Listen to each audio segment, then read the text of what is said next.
সৌগত রায়কে পচা ডিম, সৌগত রায়কে পচা ডিম, কাউকে জুতো চপ্পল, এমনকি বিবাহ বিচ্ছেদের মতো পর্যায়ে চলে গেছেন টলিউডের বিশ্বাস ব্রাদার্সের অন্যতম খলনায়ক। কেন এই অবস্থা দলটা? দেখুন, পুরো পার্টিটাই পচা, তার ভালো মন্দ কি।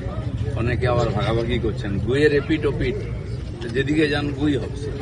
সেরকম টিএমসিটা কিছু ধান্দাবাজ লোক সুবিধার জন্য এসেছিল, এর জন্য পুরো দায়ী সিপিএম। তারা যে অব্যবস্থা তৈরি করেছিল, অরাজকতা, তার ফলে মানুষ বাধ্য হয়ে এক জায়গায় এসে একটা কিছু করেছিল, যাকে সামনে পেয়েছে খড়কুটো রেখেছিল। পরিস্থিতির কারণে মানুষ মুক্তির জন্য করেছিল। নীতি, আদর্শ, ডিসিপ্লিন কিছু নেই পার্টি, সবাই কামাচ্ছে উপর থেকে নিচে। তো আজ এমন পরিস্থিতি হলো, মানুষ এমনভাবে হারিয়েছে, আর কামানোর রাস্তা নেই, তাই ভেতরের সমস্ত ঘা বেরিয়ে গেছে। এর সবই তো শুরু হয়েছে, দেখুন না, অনেক দূর যাবে। আমরা যেটা বলেছিলাম, যদুবংশ নষ্ট হয়েছিল এভাবে, মুসল পর্ব এই সময় শুরু হয়েছে। দেখুন কে কাকে মারছে। যদুবংশের মুসল পর্বেতে পরস্পরকে খুন করে পুরো বংশ ধ্বংস হয়েছিল, ঠিক টিএমসি তাই যত গুন্ডা বদমাস সমাজ বিরোধী ক্রিমিনাল অ্যান্টি সোশ্যাল তারা হয়ে গেছে নেতা। পাট খেতে কোটি কোটি টাকা পাওয়া যাচ্ছে, গাছে রাস্তা ঘাটে। পার্টিটারই উদ্দেশ্য ছিল পয়সা কামানো। এইভাবে কোনো পার্টি চলতে পারে? এই 15 বছর পশ্চিমবাংলার যা ক্ষতি হয়ে গেছে, সেটা সবাইকে মিলে ঠিক করতে হবে। আমাদের বাংলাকে আমাদের মতো গড়তে হবে। সেই জন্য আইন আছে, আইনের কাজ আইন করছে, পুলিশ করবে, আর যেটা ওনারা পাপ করেছেন তারা পাপ ভোগ করতে হবে। এভাবে ধ্বংস। 70 জন বিধায়ক সই করেছিল, এদের সবার সই অরিজিনাল তো কেন? বাহারুল নয়না কুণাল ঘোষের ফোনে কথা বলছে সিআইডি, আর বাহারুল আবার নিজে স্বীকার করছে সে সই করে না। বললাম পুরো ধোঁকাবাজি আর এই ধরনের 2 নম্বরই কাজ করার পার্টি যাতে সমাজ, যে যত বড় 2 নম্বর তাকে তত বড় নেতা করা হয়, যত বড় ক্রিমিনাল ভ্রষ্টাচারী তাকে তত বড় নেতা করা হয়েছে। তাহলে উপর থেকে নিচে কি করে এই ধরনের আকচাকচি চুলোচুলি হচ্ছে? দুর্ভাগ্য আমাদের পশ্চিমবাংলায় এমন একটা দল 15 বছর রাজত্ব করলো, মানুষ সহ্য করলো, যারা এনেছে তারা পরে চুপ করে গেল। বুদ্ধিজীবীরা ঝাঁপিয়ে পড়ে তাদের নেতৃত্ব করলেন, আজকে তারা মনি বাবা হয়ে গেছেন। এই পাপের ভাগ কে নেবে? লক্ষ্মীর ভান্ডারের এরকম পরবর্তীকালে প্রথমে ঠিক হচ্ছিল লক্ষ্মীর ভান্ডার যারা পাচ্ছেন তারা সবাই অন্নপূর্ণা পাবেন।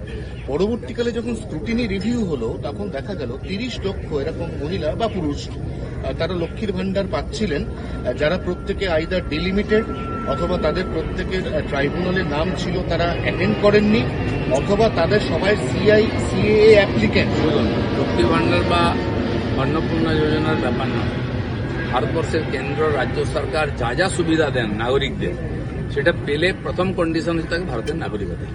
যারা নাগরিকত্ব পাননি, হারিয়েছেন, এই ধরনের লোক যারা আছেন, কেবল উদ্বাস্তু হিন্দু যারা বাংলাদেশ থেকে এসছেন, পাকিস্তান থেকে, তাদের জন্য সিএ আছে, তারা রেজিস্ট্রি করুন, তারা পাবেন। এছাড়া যারা যত অনাগরিক সবাই সমস্ত সুবিধা থেকে বঞ্চিত হবেন, শুধুমাত্র এই দেশ থেকে বিতাড়িত হবেন, সেটা শুরু হয়ে গেছে। বাংলায় 650 কোটি টাকার বিনিয়োগ করছে আমুল, এবং দুগ্ধ শিল্পের উন্নয়নের জন্য মূলত এই বিনিয়োগটা করা হচ্ছে। দেখুন, সমস্ত প্রাইভেট কোম্পানি আমার কাছে আসছে ফোন, দুবাই থেকে, লন্ডন থেকে, সিঙ্গাপুর থেকে। এইখান থেকে তারা ব্যবসা শিখে গেছেন, অনেক জায়গায় ব্যবসা করছেন সফলভাবে। এদের অত্যাচারে পালিয়ে গেছেন দিল্লি থেকে, মুম্বাই থেকে, সব জায়গাতে তারা এখানে এসে করতে চান। আমি বললাম যে আমরা একটু সরকারটা ঠিক করে নিই, আপনাদের কাজ করার অনুকূলতা তৈরি করি, বেঙ্গল সামিটও হয়, এর ব্যবস্থাও হবে। ততদিনে যদি আপনাদের এসে আবার ধাক্কা খেতে না হয়, এরকম পরিবেশ তৈরি করবো প্রশাসনিক, তারপরে আপনারা আসবেন। আমি পরশুদিন হরিণঘাটা গেছিলাম, ঘুরে দেখলাম বিশাল ফার্ম, বিশাল জায়গা, ইউনিভার্সিটিও তার মধ্যে জায়গা নিয়েছে। আরো দুঃখের বিষয়, সেখানে একটা বড় সুন্দর সুরভি গেস্ট হাউস আছে, সেটা এখন এসপির অফিস। এসপি সেটা অফিস করে দিব্যি উনি আছেন।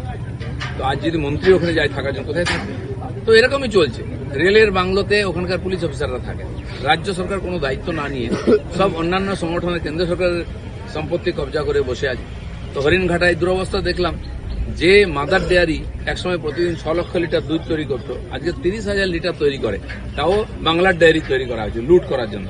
এক একটা সংস্থাকে 2-3টে ভাগ করে দেওয়া হয়েছে, লোক ঢুকানো, পয়সা নেওয়া আর লুটপাট করার জন্য। কারা করেছে? মন্ত্রীরা করেছে, ওদের লোকেরা করেছে। সব জায়গায় মাথায় একজন করে নেতাকে বসানো হয়েছিল। আমাদের এগ্রো মার্কেটিং আছে, সেখানে কেষ্টবাবু ছিলেন প্রেসিডেন্ট না চেয়ারম্যান, কোনোদিন আসেননি, কোনো খালি লুট করা। তো এইগুলো লুটের রাজত্ব চলেছে, সেটা বন্ধ হবে, তারপরে সমাধান হবে। বিশাল জায়গা, সম্ভাবনা আছে, সেটাকে আমি সংশোধন করবো। বহু ফুটো ফাটা আছে, এখনো লুট চলছে। অফিসাররা, নেতারা মিলিত হবে, কেউ ওখানে ভদ্রলোক নাই। আর কাউকে ছাড়া হবে না। ডায়মন্ড হারবার মডেল অভিষেক বন্দ্যোপাধ্যায় একজন তো ঢুকে গেছেন দিলীপ মন্ডল, তার তো 21 তারিখ পর্যন্ত যা হবে। আর দ্বিতীয় হচ্ছে আপনার এখনো পুষ্পা পলাতক, দেখুন। রক্ষা কবচ উঠে গেছে। ডাল ছাঁটা শুরু হয়েছে, গাছ পর্যন্ত যাবে, সময় তো লাগবে। এত বড় অনাচার হয়েছে, এত লোক দোষী। আপনি প্রত্যেকটি পঞ্চায়েত সদস্য, মিউনিসিপালিটি কর্পোরেশনের যারা আছেন, কাউন্সিলর, চেয়ারম্যান, আপনি ভাবুন তো কত হাজার লোক হবে, লক্ষ লক্ষ লোক, এরা সবাই অপরাধের সঙ্গে যুক্ত, মন্ত্রী, এমএলএ, এমপি, মুখ্যমন্ত্রী পরিবার পর্যন্ত। তো এটা যদি আমরা আইনি ব্যবস্থা নিই, লম্বা প্রসেস চলবে, কিন্তু এর মানে এই নয় যে ছাড় পেয়ে যাবা করা হবে না। টিএমসি যে চক্রান্ত করেছিল এসআইআর কে ঘেঁটে দেওয়ার জন্য, এটার বিরোধিতা করেছিল, কোনো চেষ্টা হচ্ছে কোথাও কোথাও। এই যে বহু লোককে ঢুকিয়ে দেওয়া হয়েছে পঞ্চায়েত থেকে পুরসভায়, তারা বেতন পায় না, পয়সা নেওয়া হয়েছে, তারা এখন আন্দোলন শুরু করেছে। তাদের কোনো অথরিটি নেই ওখানে, নেতা ঢুকিয়ে দিয়েছে। একটা প্রকল্পের টাকা, একজনের টাকা 3 জন পেত। এখন এগুলো রিভিউ হবে, বেআইনিভাবে নিয়ম না মেনে ঢুকে থাকলে তার তো কোনো সুযোগ নেই ওখানে। তবে অবশেষে বাঁকড়া মসজিদ তা কিন্তু সরছে এবং এতদিন সময় লেগে গেল একটা মসজিদ থেকে আন্তর্জাতিক। দেখুন, মসজিদ তৈরি কেন হয়েছিল এই প্রশ্ন তো ওখানে আছে, সরানো তো পরের কথা। বেআইনিভাবে যা কিছু হয়েছে সব সরবে, নিজেরা সরিয়ে নিন, নাহলে সরকার বাধ্য হবে করতে। সেজন্য যারা এই ধরনের সুযোগ দিয়েছে, আজকে মুসলমান সমাজকে তাদের জন্য কি করেছেন, রাস্তায় নামাজ পড়ার ব্যবস্থা করেছেন, সরকারি জায়গা ঘিরে কবরস্থান। আরে বেঁচে থাকবে কি করে ঠিক করে, মরে গেলে কোথায় পুঁতবে তো পরের কথা, মরার চিন্তা কেন? বেঁচে কি করে থাকবে? ছেলেপুলেরা পড়াশোনা করবে কি করে? তার ছেলেপুলে ডাক্তার, ইঞ্জিনিয়ার, উকিল, মাস্টার হওয়ার দরকার নেই? মুসলিম সমাজ কেবল ভোটার হয়ে থাকবে, তাও বাংলাদেশি ভোটার অর্ধেক। এইভাবে মুসলমানদেরকে বোকা বানানো হয়েছে। আমি বলছি পশ্চিমবাংলাটা আপনাদেরও, আপনার পূর্বপুরুষ এখানে ছিল, আপনার পশ্চিমবঙ্গ নির্মাণের জন্য হাত লাগানো উচিত। সব অধিকার আপনার থাকবে, কিন্তু বিদেশি হলে চলবে না, বাংলাদেশি হলে চলবে। বিধানসভার মতো জায়গায় যেখানে তৃণমূলরা সই দিচ্ছে, সেটা নিয়ে সিআইডি তদন্ত করছে, এরোর বাড়ি যাচ্ছে। বাহারুল তো বলছে সইটাই নাকি ও করেনি। এই যে আমি বলছি পুরো সরকারটা ফেক, ফেক আইএস, আইপিএস, মন্ত্রী, অফিসার ছিল, সরকারটাই ফেক ছিল। আমিও আগে বলেছি ফেক সরকার চলছে, পুরো ঢপবাজি। সরকারের বহু নির্ণয় নেওয়া হয়েছে, এরকম সিদ্ধান্ত যেখানে কোনো লিখিত পড়িত নেই। মমতা ব্যানার্জি বলে এটা কর, তুমি ওই দুটো থানা চার্জ নিয়ে নাও, এইভাবে পোস্টিং হচ্ছে। তো এটা তো চলতে পারে না সরকারে, কোথায় বিধিবিধান আছে? সব ঠিক। কিন্তু 1986 জন বাংলাদেশিকে রিপোর্ট করা হয়েছে এবং সেই রিপোর্ট রাজ্য সরকার হাতে তুলেও দেওয়া হয়েছে। অমিত শাহ বলছেন যে এটা শেষ সুযোগ, যদি না যায় তাহলে ব্যবস্থা নেওয়া হবে। ব্যবস্থা মানে কি? এই যে করা হচ্ছে তাদের থাকার ব্যবস্থা, ওখানে মাস মাস পৌঁছতে হবে ওদেরকে, না খেয়ে থাকবে, অসুস্থ হয়ে মরবে সব। কারণ আমরা কোনো দায় নেব না, ভালো ভালো চলে যান। যদি পাকিস্তান থেকে 6 লক্ষর বেশি আফগানিস্তানিকে ফেরত হতে পারে, একটা মুসলিম দেশ থেকে আরেকটা মুসলিম দেশে, ওই বিশেষ পরিস্থিতি ওরা এসছে, এখানে তো অবৈধভাবে এসছে, এদেরকে সারা জীবন জেলে যেতে হবে। আর না হলে ওখানে গরু ছাগলের মতো থাকবে, মারা যাবে। কাছে নিজের দেশে ফিরে যাও সময় থাকতে। সরকার যখন ব্যবস্থা নেবে কোনো দিকে থাকবে না, বিজেপি সরকার তো মানবিক মুখ দেখাচ্ছে, কারণ আমরা এখনো পর্যন্ত যে হোল্ডিং সেন্টার, সকালে সবার জন্য ডিম, শিশুদের জন্য দুধ, দুপুরে মাছ, আয়োজন তো ভালোই করেছে। আয়োজন কতদিন চলবে? সরকার কেন এদেরকে খাওয়াবে? সে ছোটবেলায় গল্প পড়েছি, প্রহার এন ধনঞ্জয়। প্রথম ডিম মাছ ভাত হবে, তারপর ডিম বাদ যাবে, শাক ভাত হবে, তারপর শাক বাদ যাবে, ভাত হবে, তারপর ডান্ডা পড়বে। তো তার পরিস্থিতি না আসে, কারণ এই লক্ষ লক্ষ লোককে খাওয়ার দায়িত্ব আমাদের সরকারের নয়। সে যেন ভালোই ভালোই চলে যান, নাহলে কপালে কি আছে কেউ জানে। বিভিন্ন ক্রীড়া সংস্থা দেখা যাচ্ছে সুজিত বসু, বাবুন বন্দ্যোপাধ্যায় এদের মানে পথ চলে যাওয়ার জন্য বারবার চিঠি পাঠাচ্ছে, এর পথ ছাড়ছে না। সব ছেড়ে দেবে, অনেকে ছেড়ে দিয়েছে। ওই বললাম না, প্রহার এন ধনঞ্জয়। ভদ্র কথায় না হলে, সোজা আঙুলে ঘি যদি না ওঠে, আঙুল তো বাঁকা করতেই হবে। অনেক জায়গায় সরকার করেছে না বাঁকা আঙুল, না বলে বুল্ডোজার নামিয়ে দিয়েছে, হিটাচি নামিয়ে দিয়েছে, আরো অনেক কিছুই নামবে। সরকার গঠন করেই এবার সেন্সাসের দিকে বিশেষ নজর দেওয়া হচ্ছে। সেন্সাসের অনুমতি 1 বছর আগে এসছে, সারা দেশে শুরু হয়ে গেছে সেন্সাস, বাংলায় শুরু করতেই দেওয়া হয়নি, কারণ এই ভুয়ো লোকগুলো বেরিয়ে যাবে বলে, ভোটার থাকার জন্য। আমরা অনুমতি প্রথম দিনেই দিয়ে দিয়েছি ক্যাবিনেটে। সেন্সাসের প্রস্তুতি শুরু হয়ে গেছে, যথারীতি চলবে। এবং তার সঙ্গে সঙ্গে এটাও চলবে, এই যে সরকারি প্রকল্পের লাভার্থী যারা হবে বা যারা আছে, তাদের রিভিউ সবকিছু একসঙ্গে চলবে। दादा, आज सबसे बड़ी बात है कि कई दिनों से वितर्क में था ये एयरपोर्ट के अंदर में कुछ एक मस्जिद उसको अब तोड़ा जाएगा, ये निर्देश आया है। ऐसे बंगाल में बहुत जगह ऐसा धर्मस्थान बनाया गया है, मंदिर भी है, मस्जिद भी है। भगवान को सम्मान के साथ रखना चाहिए, भगवान को एनफोर्समेंट में यूज नहीं करना, जमीन कब्जा करने के लिए। मेरा प्रश्न है, वहाँ मस्जिद बनी कैसे? आज तो निकलना पड़ेगा, गैर कानूनी है। लेकिन बनने दिया किन लोगों ने? जिन्होंने बनाया है वो अपना अपना हटा ले सब जगह से, दुकान, घर, बहुत जगह मंदिर कहीं कहीं बना देते हैं, रास्ता में बाधा आ जाता है। भगवान को इस प्रकार यूज नहीं करना चाहिए, भगवान का गरिमा को नष्ट नहीं करना चाहिए। कल से एक भारत में एक न्यूज बहुत तेजी से चल रहा है कि जो कर्नाटका के जो मुख्यमंत्री हैं उन्होंने इस्तीफा दिया, लेकिन उन्होंने एक बात कहा कि हाई कमान से प्रेशर था उनको इस्तीफा देने के लिए और राज्य से। देखिए, कांग्रेस का ये परंपरा रही है, कोई मुख्यमंत्री पूरा कार्यकाल नहीं कर पाते, मंत्रियों के साथ भी ऐसे ही अदल बदल होता है। तो कांग्रेस की आज तो स्थिति और खराब है, उनके अंदरूनी मामला है क्या है, लेकिन जनता को न्याय और विकास की लाभ मिलनी चाहिए। काकोली घोषणा से यार कंप्लेंट किए हैं ओम बिरला के पास, स्पीकर के पास, माननीय स्पीकर के पास, कि जो कल्याण बनर्जी उनको अशब्द कहे हैं, कुछ गलत बात कहे हैं, इसको लेकर। देखिए, ये बीमारी तो टीएमसी में था ही, आज ऊपर तक पहुंच गया है, सर पर चढ़ गया है।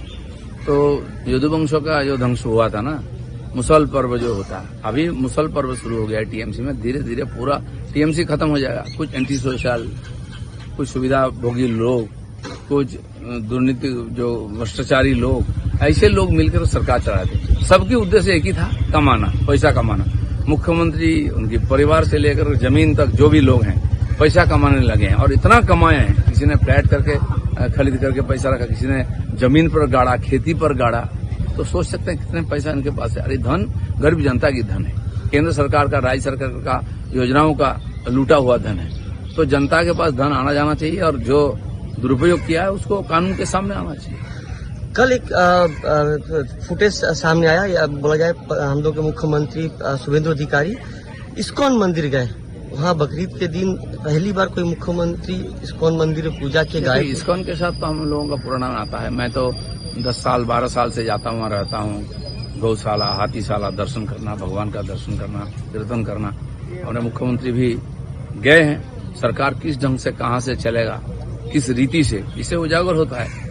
और ऐसे पवित्र स्थान जो जहाँ से संतों ने हमको रास्ता दिखाते हैं, समाज को गाइड करते हैं कि समाज भ्रष्टाचारी ना हो, दुराचारी ना हो, तो ये अंकुश रहता है वहां से सरकार के ऊपर, जनता के ऊपर। तो इसकी गरिमा सर्वोपरि रहना चाहिए। सीपीएम वालों ने ये लोगों को डिमोरलाइज किया, साधु संतों, धार्मिक गुरु, तीर्थस्थान का अपमान किया और बहुत तीर्थस्थान को नष्ट कर दिया। टीएमसी तो अति कर दिया है।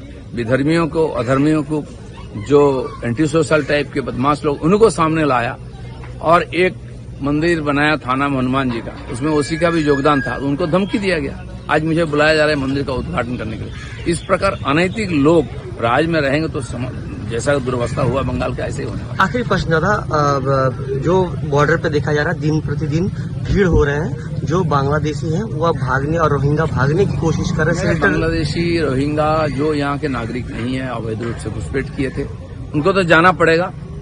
एसआईआर के पहले भागने का कोशिश किया था, लेकिन ये सारे विरोधी पार्टी लोग उसको रोक के रखा। आज उनको पता चल गया कि अच्छे से निकल जाएं, नहीं तो बहुत नसीब में दुर्दिन, दुर्वस्था आएगा, खराब दिन देखना पड़ेगा। तो जा रहे हैं, 200-400 नहीं है, रोज लाखों लोगों को पार करना पड़ेगा। तभी यहाँ जो करोड़ों लोग छुपे हुए हैं और देश को बर्बाद करने में लगे हुए हैं, सारा सुविधा भोग रहे हैं, तब इससे देश को निजात मिलेगा और हमको देश को नया ढंग से गढ़ पाएंगे। আমাদের ভিডিও ভালো লাগলে লাইক এবং শেয়ার করুন। কমেন্ট সেকশনে গিয়ে জানান আপনাদের মতামত।